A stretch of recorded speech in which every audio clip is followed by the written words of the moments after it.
মসজিদে নববী শরীফে সাহাবাদেরকে নিয়ে আলোচনা করছেন। এ যুবকেরা, আমার দয়াল নবী রাসূলুল্লাহ সাহাবাদেরকে বলেছিলেন, এ আমার সাহাবারা, আমি রাসূলুল্লাহ তোমাদেরকে জানিয়ে দিলাম, তার ভিতরে তিনটে আমল থাকবে, যার ভিতরে তিনটে জিনিস থাকবে, যার ভিতরে তিনটে আমল থাকবে। এ আমার সাহাবারা, ওই তিনটে আমল যদি আমার উম্মতি নারী পুরুষরা যদি জমিনের উপরে আসমানের নিচে যদি আমলগুলো করতে পারে, আমি রাসূলুল্লাহ জানিয়ে দিলাম আমার ওই সকল উম্মতিদের অসম্ভব জিনিসগুলোকে আমার আল্লাহ পাক সম্ভব করে দেবে। এজন্য বলবেন না? এখন আপনারা যারা এখানে বসেছেন বাবাজি, কিসের জন্য বসেছেন বলেন তো? কিসের জন্য? জান্নাতের আশায় বসেছেন তো নাকি? কথা বলেন আগে। জান্নাতের আশায় আপনারা বসেছেন, আর এই আশা আছে আল্লাহ আমাদের যেন জাহান্নামে কখনো না দেন। যদি আমাদের দেন তো জান্নাতেই দেন, জাহান্নামে দেবেন না। এই আশায় আমরা এখানে বসে আছি। কিন্তু অনেকে বলবে, হুজুর আপনি কি ওয়াজ করছেন? এখানে তো বেশি অর্ধেক 80% ছেলে নামাজ পড়ে না, রোজা রাখে না, যাকাত দেয় না, ফিতরা দেয় না, দান খায়রাত করে না। অনেকেই তো বসে আছে, তাহলে তাদের অবস্থা কি? আজকের দিনে আমি আপনাদের কাছে প্রমাণ দিতে চাই যে বিশ্বাস করুন, যারা এই গভীর রজনীতে 12টার পরে আল্লাহর পাক রব্বুল আলামিনের ঘরে এবং রাসূলুল্লাহর ঘরের পাশে এই কোরআনের পাখিদের সহযোগিতা করার জন্য যারা এই জান্নাতের বাগানের ভিতরে আপনারা বসেছেন, হয়তো আপনারা গুনাহগার, খাতাকার, সিয়াকার, কিন্তু আজকে আমার আল্লাহ পাক আপনাদের মতো মানুষকে ভালোবেসেছেন, করেছেন, নির্বাচন করেছেন। তাই আল্লাহ চান না এই বান্দাগুলোকে আমি জাহান্নামে দেব, কারণ আল্লাহ খুশি করে মোহাব্বত করে আমাদের মতো গুনাহগারকে রাতের অন্ধকারে দিনের আলোতে প্রকাশ্যে অপ্রকাশ্যে জাহিরিতে বাতিরিতে আমরা যত গুনাহ করা সত্ত্বেও আল্লাহ পাক এই জান্নাতের বাগান পর্যন্ত আমাকে, আপনাকে, আমাদিগকে নির্বাচন করেছেন। জোরে বলুন। আমার বাবাজিরা ভালো করে বোঝেন, আল্লাহ পাক আমাদেরকে নির্বাচন করেছেন। কিসের জন্য নির্বাচন করেছেন? আল্লাহ বলছে, বান্দা আমি আল্লাহ পাক রব্বুল আলামিন সারা কুল কায়নাত সৃষ্টি করেছি। আমি আল্লাহ তোমাদেরকে দুটো করে চোখ দিয়েছি, দুটো করে হাত দিয়েছি, পা দিয়েছি, জবান দিয়েছি, ইজ্জত দিয়েছি, সম্মান দিয়েছি, যৌবন দিয়েছি, পিতামাতা দিয়েছি, স্ত্রী দিয়েছি, সন্তান দিয়েছি, পুত্র দিয়েছি। আমি আল্লাহ তোমাদেরকে ব্যবসা বাণিজ্য করার মতো ক্ষমতাও দিয়েছি। একটা বাড়ির সঙ্গে আরেকটা বাড়ি করার ক্ষমতা দিয়েছি। একটা ব্যবসার সঙ্গে আরেকটা ব্যবসাকে বড় করার ক্ষমতা আমি আল্লাহ পাক রব্বুল আলামিন দিয়েছি। কিন্তু ও বান্দা, আমি আল্লাহ পাক রব্বুল আলামিন তোমাদেরকে ভালোবেসে জান্নাতের বাগানের ভিতর পর্যন্ত পৌঁছে দিয়েছি। ও বান্দা, এবারে কি তোমরা তওবা করবে না? তোমরা কি তওবা করবে না? তোমাদের এই গুনাহগুলোকে মোচন করার জন্য আমি আল্লাহ যে প্ল্যাটফর্ম তৈরি করে দিয়েছি আজকের দিনে, এটাকে তোমরা একটু ভালো করে বুঝবে না? আচ্ছা আপনি বলেন তো, আমরা এক সপ্তাহ 2 সপ্তাহ ধরে ভুকা এরকম মানুষ এই জায়গায় কেউ বসে আছি? বাপ ভালো করে বোঝেন, কেউ বসে আছি যে আমরা ভুকা অবস্থায় আছি 1 সপ্তাহ ধরে? কেউ এখানে একটা মানুষ বলতে পারবেন যে হুজুর আমরা না খেয়ে বাড়ির থেকে বার হই না? হ্যাঁ, এই পরিস্থিতি বর্তমান এই সময়ে। কিন্তু আপনি মদিনাবাসীর দিকে লক্ষ্য করুন, আমার দয়ার নবী মুস্তাফা জানের রহমতের দিকে লক্ষ্য করুন।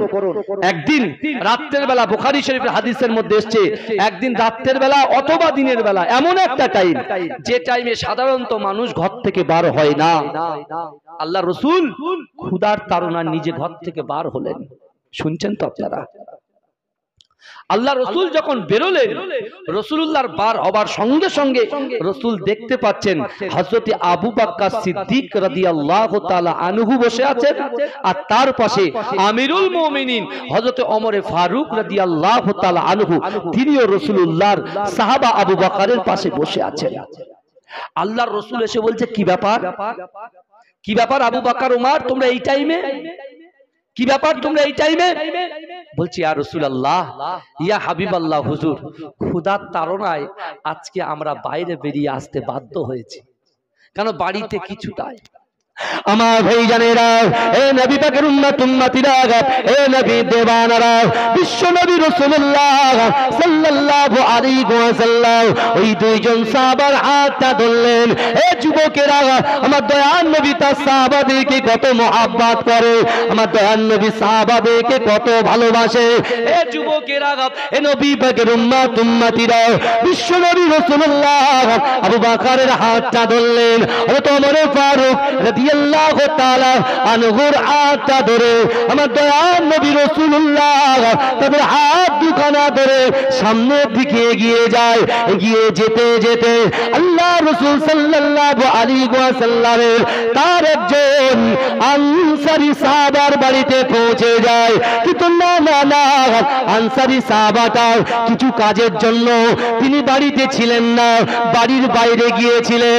কিন্তু না না না, তার একজন স্ত্রী সে বাইরে পর্দা থেকে দেখতে পায় আল্লাহ রাসূল সহ আল্লাহ রাসূলের দুইজন জান্নাতি সাহাবা তাদের বাড়ির চৌকাঠে হাজির হয়ে গেছে। জোরে বলুন।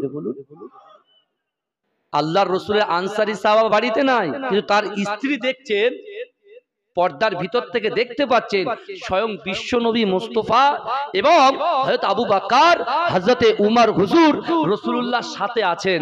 জোরে বলুন। আমার ভাইজানেরা, ওই সময় নারীটা আল্লাহ রাসূলের আনসারী সাহাবার স্ত্রী হঠাৎ করে চিল্লে চিল্লে তিনি মনে মনে চিল্লে চিল্লে বলেন, না না না, ওগো রব্বুল আলামিন, আপনি আমার খুশনসিব করে দিয়েছেন, আপনি আমাদের বাড়িতে উন্নয়নের জোয়ার এনে দিয়েছেন। আল্লাহ পাক রব্বুল আলামিন, আমি শুকরিয়া জ্ঞাপন করি, কারণ হলো আজকে এমন তিনজনকে মেহমানদারির জন্য আপনি আমার বাড়িতে পাঠিয়েছেন। এই রব্বি আল্লাহ, তারা হলো জান্নাতি। এজন্য বলুন। আচ্ছা, তারা কি কোনোদিন ভেবেছিলেন যে এরকম একটা টাইমে বিশ্ব নবী রাসূলুল্লাহ দুইজন সাহাবাকে নিয়ে তার বাড়িতে হাজির হবে? কথা বলেন না। কারণ তাদের ভিতরে নিয়ত ছিল, তাদের ভিতরে ইচ্ছা ছিল, তাদের ভিতরে আশা ছিল, তাদের ভিতরে আকাঙ্ক্ষা ছিল যে আমরা রাসূলুল্লাহকে একটা দিন বাড়িতে দাওয়াত করে এনে খাওয়াবো।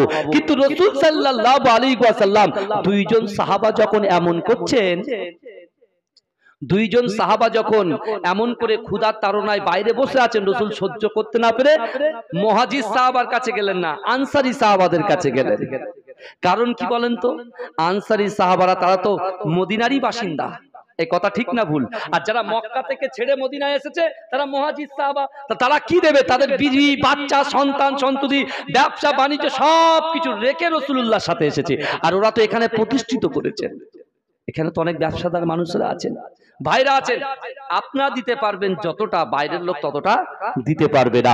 বিশ্ব নবী রাসূল সাল্লাল্লাহু আলাইহি ওয়াসাল্লামের ওই আনসারী সাহাবার স্ত্রী তিনি মনে মনে চিন্তা করছেন, মাশাআল্লাহ, আমার স্বামী বাড়ি আসলে আমি বাজার করতে পাঠাবো আর রাসূলুল্লাহকে কিছু খাওয়া দাওয়ার ব্যবস্থা করে দেব, কারণ আমরা হব মেজবান আর রাসূল হবেন মেহমান। জোরে বলেন, এই জোরে বলবেন না? এই মেরাজের রজনীতে আমার আল্লাহ ছিলেন মেজবান আর রাসূল ছিলেন মেহমান। জোরে বলুন না সুবহানাল্লাহ। ভালো করে বুঝতে হবে বাবাজি, কারণ আল্লাহর কোরআন বলছে, বান্দা বিসমিল্লাহির রহমানির রহিম, আহাসিবান নাস ওয়া ইতরাকু আইয়াকুলু আমান্না ওয়া হুম লা ইফতানুন। আল্লাহ বলছে, বান্দা তোমরা যারা ঈমান এনেছো, তোমরা কি মনে করো আমি আল্লাহ তোমাদেরকে ছেড়ে দেব? ওয়া হুম লা ইফতানুন, আমি আল্লাহ কি তোমাদের পরীক্ষা করব না? আহাসিবান নাস ওয়া ইতরাকু আইয়াকুলু আমান্না ওয়া হুম লা ইফতানুন।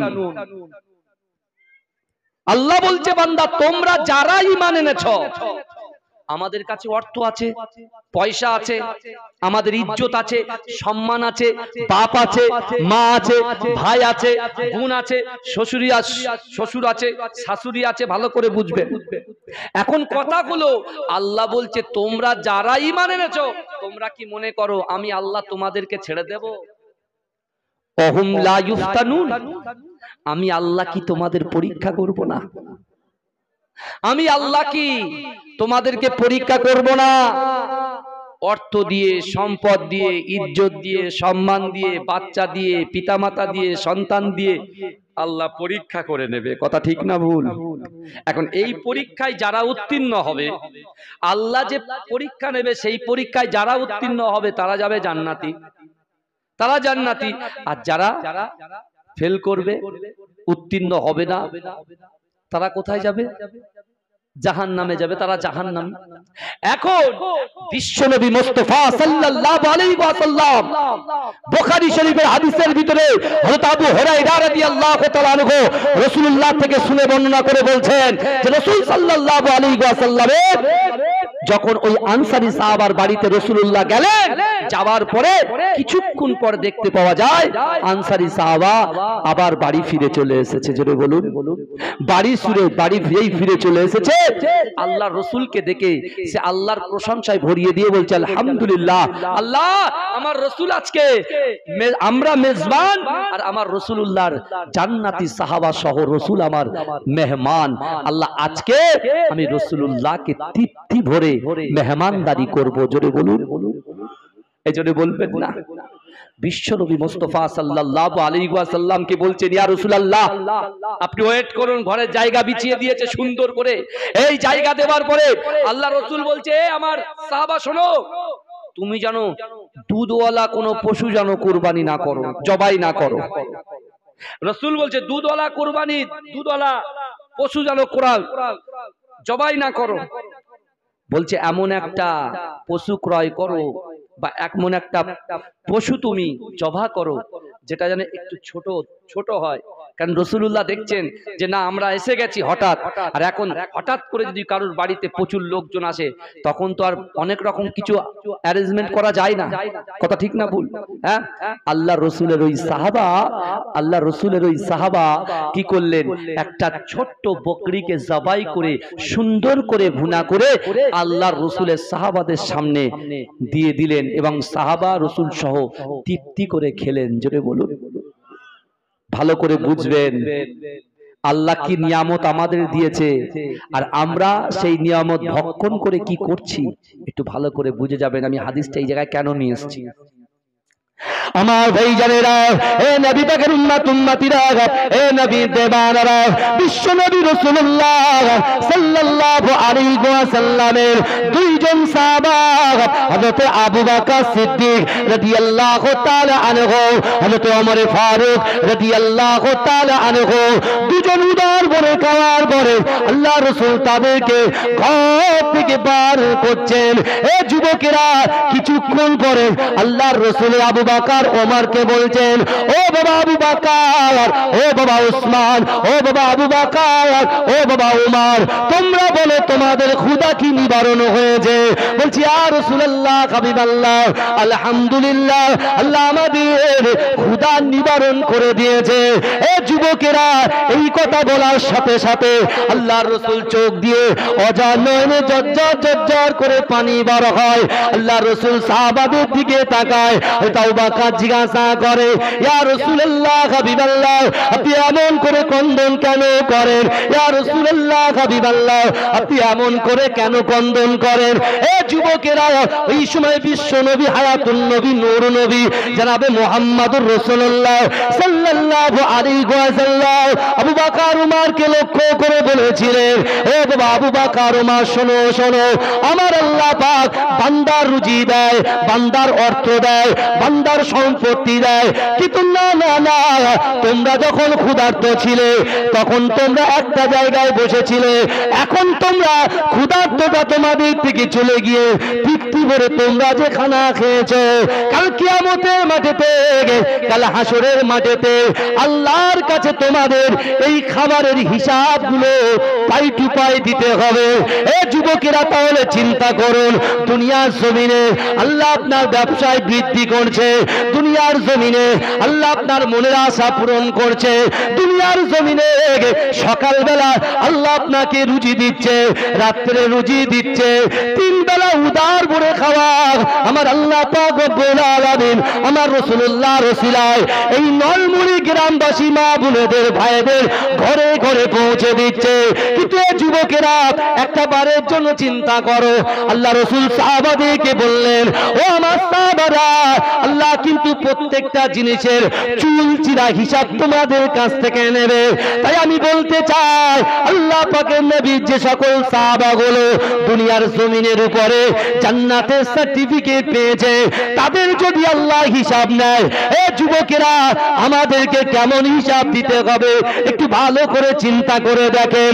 তাই তো আমি আপনাদেরকে বলি যে আল্লাহ অর্থ দিয়েছে, যে আল্লাহ সম্পদ দিয়েছে, ওই সম্পদগুলোকে কাজে লাগানোর চেষ্টা করেন। আল্লাহ যে যৌবনটা দিয়েছে, ওই যৌবনটা কাজে লাগানোর চেষ্টা করেন। আল্লাহ যে রূপটা দিয়েছে, এই রূপটাকে কাজে লাগানোর জন্য চেষ্টা করেন।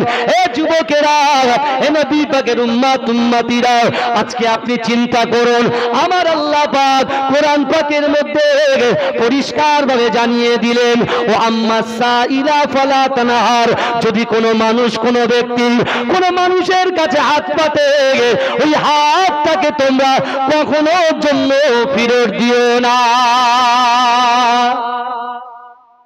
যদি বলবেন, চিৎকার দিয়ে বলা যাবে? আমার বাবাজিরা চিন্তা কর, বিশ্বনবী রাসূল সাল্লাল্লাহু আলাইহি ওয়াসাল্লাম সাহাবাদেরকে বলছে আল্লাহ চুলচিরা হিসাব নেবে।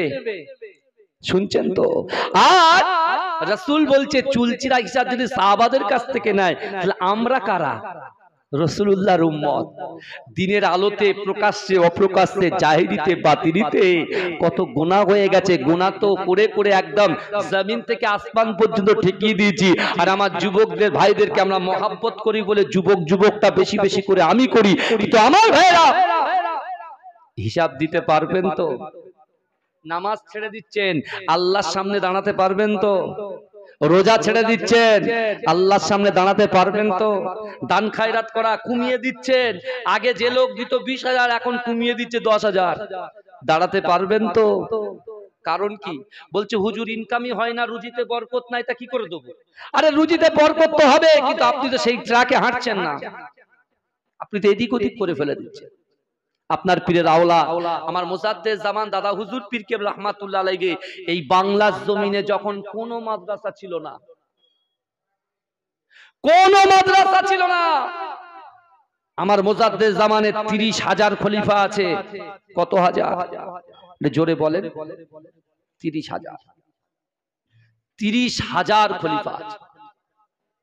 এই 30,000 খলিফার মধ্যে ভিতর থেকে মুজাদ্দেদ জামান দাদা হুজুর পীর কেবলা সব থেকে কাছাকাছি 10 থেকে 15 জন বেশি কাছাকাছি থাকতেন। তার ভিতরে তৃতীয় নম্বর খলিফা হচ্ছেন মাঝরাইট পীর সাহেব হুজুর মাহমুদ বখতিয়ারি রাহমাতুল্লাহ আলাইহির আব্বা জান হযরতে আহমদ আলী হামিদ শাহ জালালি রাহমাতুল্লাহ আলাইহি। মাশাআল্লাহ, আমার একজন ভাই থাকতে পারলেন না, এই মাদ্রাসার মহাব্বতে 500 টাকা দিয়েছে। আল্লাহ দানকে কবুল করুন, আল্লাহ ভাইয়ের মনের আশাকে পূরণ করুন। জলসাও চলবে, আপনারা যদি পারেন এসে দেবেন, কোনো অসুবিধা নেই, ঘাটতি রেখে যাব না ইনশাআল্লাহ। একটু দরুদ শরীফ পড়েন, আল্লাহুম্মা সাল্লি আলা।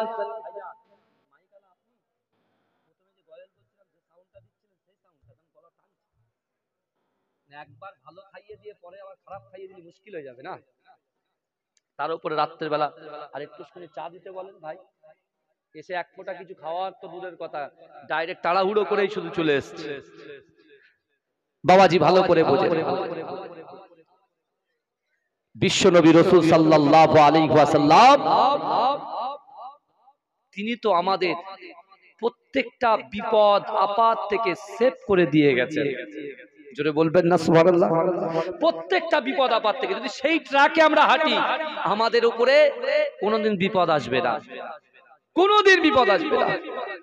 যদি বলেন হুজুর কিছু দলিল দিয়ে যান, আচ্ছা আপনারা বলেন তো বাবাজি, অর্থ সম্পদ ইজ্জত সম্মান এগুলো কি আমাদের সাথে যাবে?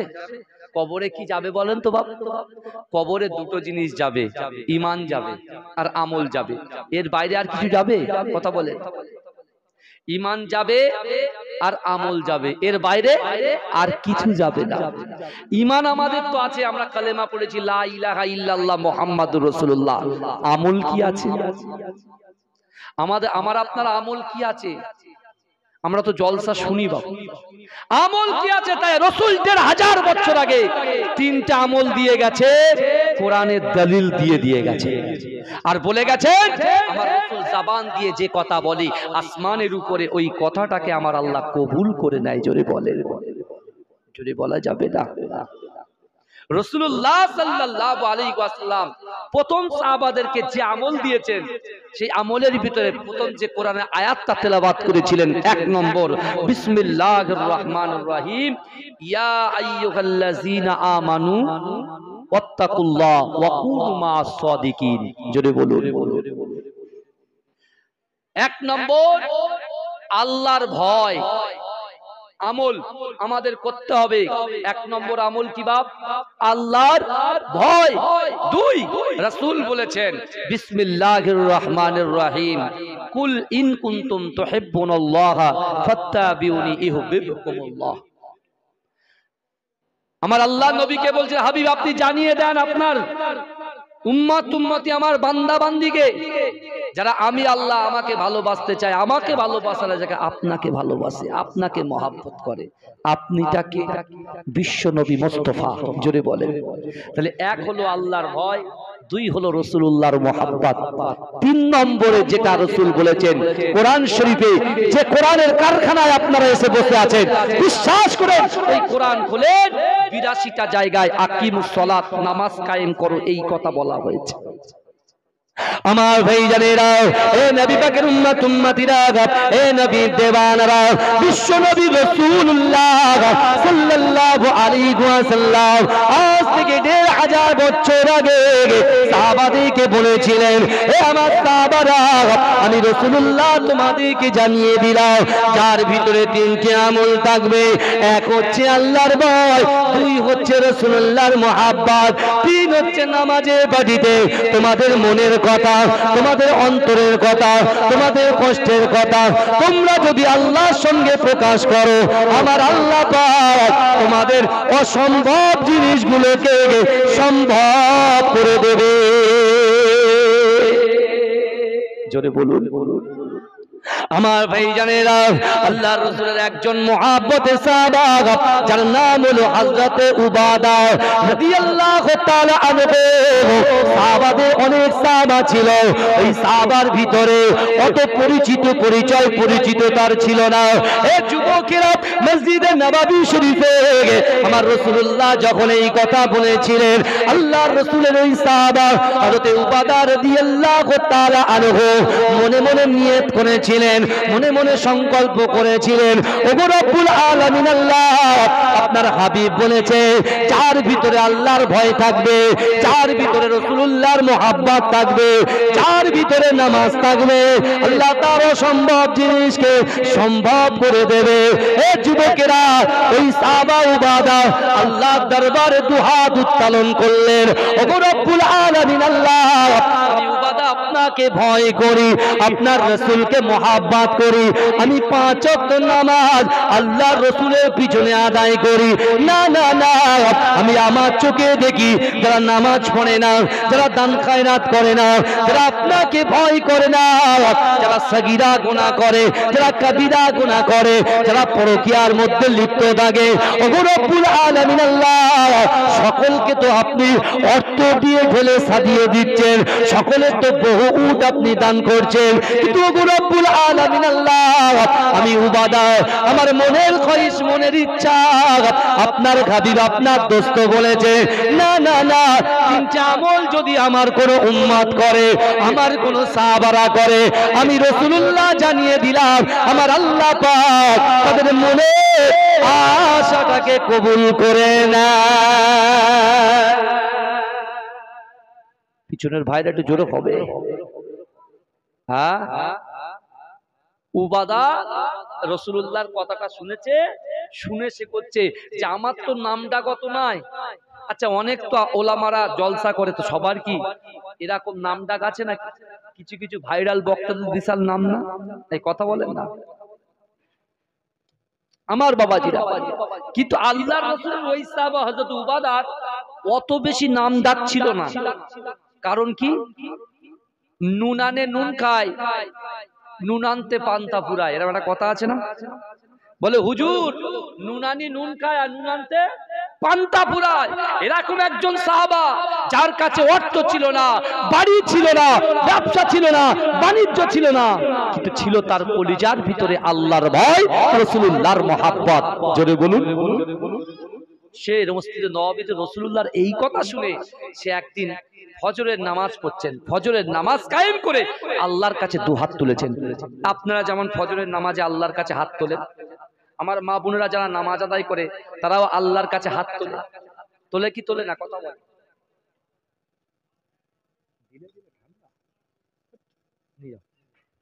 আমার বাবাজিরা, তা হযরত উবাদা আল্লাহকে বলছেন নামাজের পাটিতে অন্তরের কথা, মনের কথা খুলে বলছেন। আর আমি আপনাদের পীরের আওলাদ হিসেবে বলে গেলাম, আপনাদের দুর্বলতার কথা জিন্দেগিতে কোনো বন্ধু বান্ধবী কাউকে শেয়ার করবেন না, জিন্দেগিতে শেয়ার করবেন না। যদি বেটা আপনি করেছেন, আপনি কিন্তু ফেসে গেছেন, এটা মনে রাখবেন।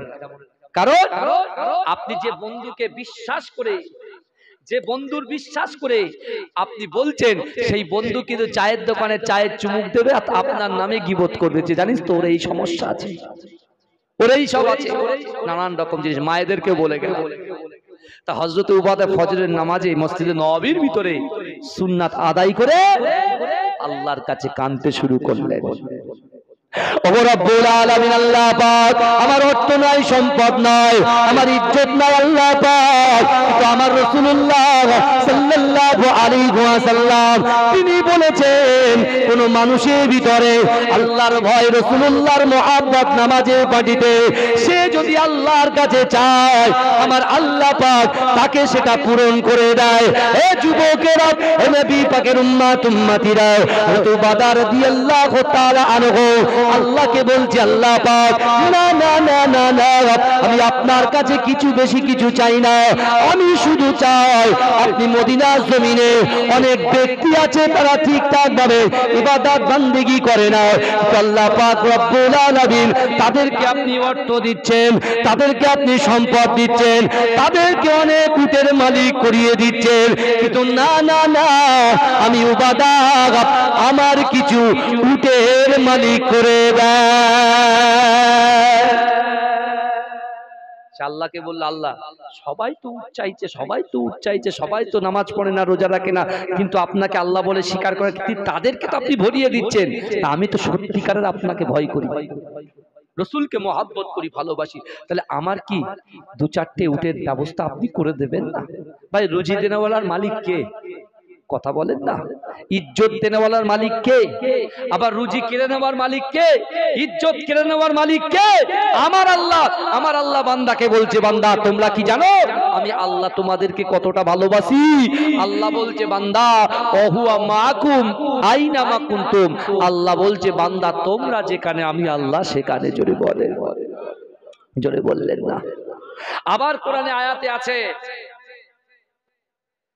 কোরআনের আয়াতের ভিতরে আল্লাহ বলছে, বান্দা তোরা যখন ডান দিকে তাকাস, তোমরা যখন ডান দিকে তাকাও, ওই ডান দিকে আমি আল্লাহ আছি।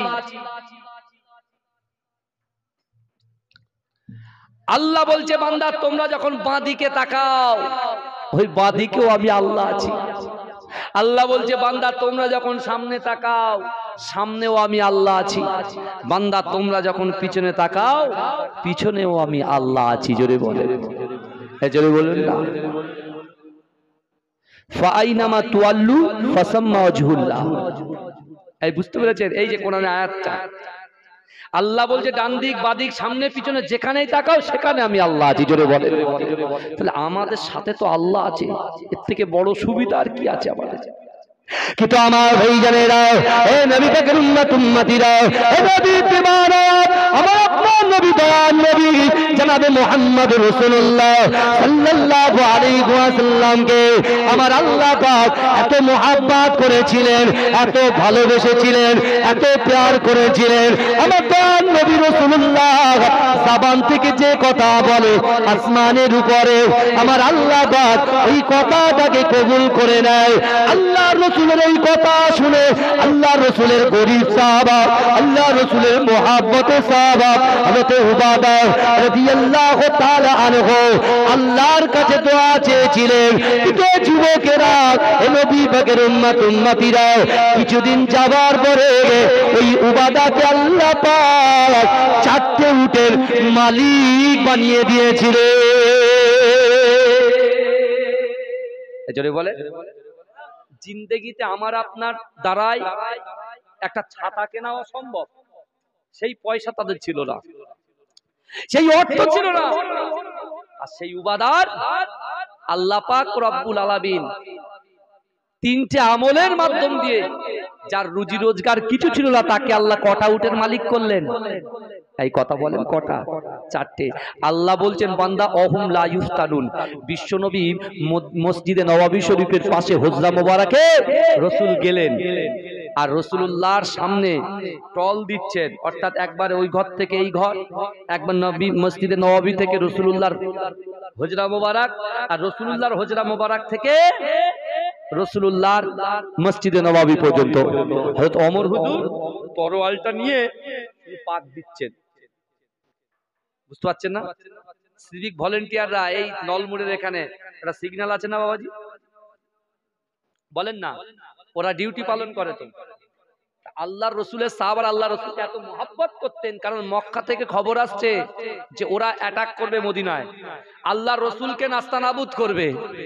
আর আমার আল্লাহ মুচকে মুচকে হাসছে, আর আবু জেহেলকে বলছে তোরা যতই দারুন না দোয়াতে বসে আমার রাসূলুল্লাহর মারার প্ল্যান করিস না কেন, আমি আল্লাহ বলছি আবু জেহেল তুই জমিনের উপরে আসমানের নিচে আমার রসুলকে মারার প্ল্যান করিস, আর আমি আল্লাহ রাসূলুল্লাহর বাঁচানোর জন্য আসমানে প্ল্যান করি। জোরে বলে যে আল্লাহ আমাদের হাত পা দিয়েছে, আর আমরাই কি করছি? আমরা নিজেরা আবার পাক খাইয়ে দিয়ে বলছি হাম ये मेरा कमाल है, ये तुम्हारा कमाल नहीं है, ये मेरा कमाल है। अल्लाह बोलছে বান্দা ये तेरा कमाल नहीं है, तेरा रब का कमाल है। জোরে বলুন না সুবহানাল্লাহ, এই জোরে বলবেন না সুবহানাল্লাহ। কিন্তু আমার ভাইরা, এই উবাদা 4টে উটের মালিক হলেন বাবুজি। 4টে উটের মালিক হওয়ার পর হযরত ওমর হুজুর যখন একবার সামনে যাচ্ছে একবার পিছনে যাচ্ছে টল দিচ্ছেন, হঠাৎ করে একজন ইহুদি বয়স্ক লোক, সে একটা দুর্বল উট নিয়েছে, দুর্বল উট, খোঁড়া উট যেটাকে বলা হয়, আর নিজেও বয়স হয়ে গেছে। ওই উট নিয়ে রাসূলুল্লাহর দরবারে হেঁটে হেঁটে এসে চিল্লাচ্ছে, আমার রাসূলুল্লাহর নাম ধরে ধরে ডাকছে।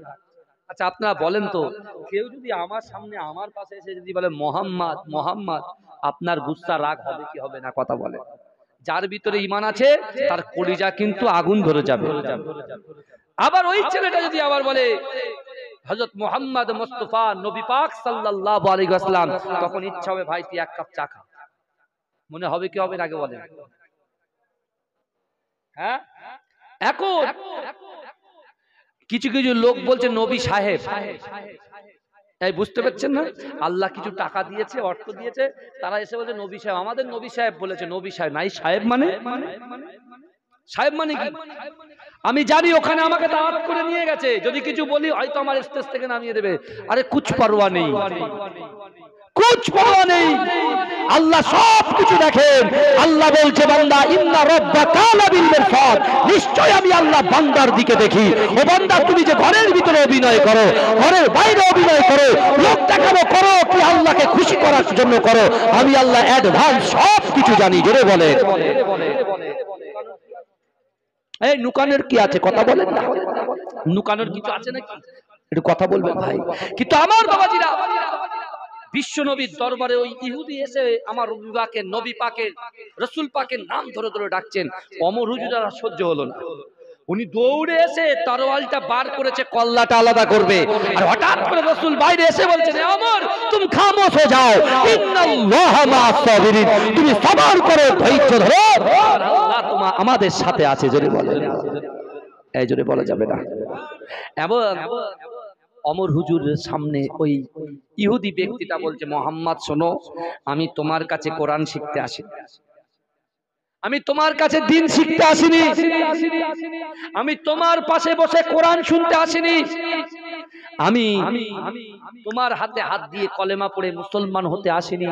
কিন্তু হ্যাঁ, আমার ইয়াকিন, আমার বিশ্বাস, আমার মনের ভিতরে সেই চেতনা আছে যে মুহাম্মাদের দরবার থেকে কেউ খালি হাতে ফেরে না। জোরে বলে, আমরা এমন একটা দরবারে বসে আছি বাবাজি, একদিকে আল্লাহর ঘর, একদিকে নবীর ঘর, আর একদিকে রাসূল যে জায়গাটা মনোনীত করেছেন সেটা হলো জান্নাতের বাগান। আর সেই জান্নাতের বাগানের মতো আমাদের মতো গুনাহগার খাতাকারকে আল্লাহ বসিয়ে রেখেছে। যুবক শোনো, এই মাটিটাও কিন্তু তোমার পক্ষে কাল কিয়ামতের মাঠে সাক্ষ্য দেবে। জোরে বলে আমার ভাইজানেরা, এ নবী পাকের উম্মতিরা, এ নবী দেওয়ানারা, কাল কিয়ামতের মাঠে আমার আল্লাহ পাক রব্বুল আলামিন জাহান্নামী মানুষকে ডাকবে, এ আমার জাহান্নামী মানুষেরা তোরা সামনে দাঁড়িয়ে থাক। এ যুবকেরা, আল্লাহ পাক জাহান্নামী ফেরেশতাকে ডাকবে, এ আমার জাহান্নামী ফেরেশতা, যাও যাও যাও, এই বান্দাটাকে, এই বান্দিটাকে টেনে টেনে টেনে টেনে জাহান্নামে নিক্ষেপ করে দাও। এ যুবকেরা ভাইয়েরা বোনেরা, আজকে নলবুড়ি গ্রামের আমার যুবকেরা ভাইয়েরা যে জান্নাতের বাগানে বসে আছে, যে মাটির বুকের উপরে বসে আছেন, ওই মাটির জবান খুলে যাবে, আল্লাহর সাথে কথা বলবে, ওগো রব্বুল আলামিন আল্লাহ, না না না, আপনার এই বান্দাটাকে, আপনার এই বান্দিটাকে আপনি জাহান্নামে দেবেন না। আল্লাহ বলবে, মাটি কেন? বলছেন, না না না, আপনার ঘরের পাশে, আপনার নবীর ঘরের পাশে আপনার বান্দারা আপনার নবীর মুহাব্বত করে ভালোবেসে কোরআনের পাখিদের উন্নতি করবে। তারা কিছু টাকা দিয়েছে, অর্থ দিয়েছে, শুধু অর্থ টাকা দেয় না, ওয়ায়ুসাব্বিহুনাকা ওয়ায়ুহাম্মিদুনাকা ওয়ায়ুকাব্বিরুনাকা, সুবহানাল্লাহ বলেছে, আলহামদুলিল্লাহ বলেছে, আল্লাহু আকবার বলে তাকবীর দিয়েছে, দান খায়রাত সদকা করেছে। ওগো রব্বুল আলামিন আল্লাহ, এই বান্দাটাকে আপনি জাহান্নামে দেবেন না। এ যুবকেরা, আমার আল্লাহ হচ্ছে গফুরুর রহিম, আমার আল্লাহ হচ্ছে মালিক ইয়াউমিদ্দিন, আমার আল্লাহ পাকের রহমতে দোষ মারবে। আল্লাহ তখন জান্নাতি ফেরেশতাকে ডাকবে, ও আমার জান্নাতি ফেরেশতা, যাও যাও যাও, আমার এই জাহান্নামী বান্দাগুলোকে ধরে ধরে ধরে ধরে আমি আল্লাহ পাকের দয়ার জান্নাতে পৌঁছে দাও। জোরে বলা যাবে? তাহলে এই মাটির উপরে বসে আপনার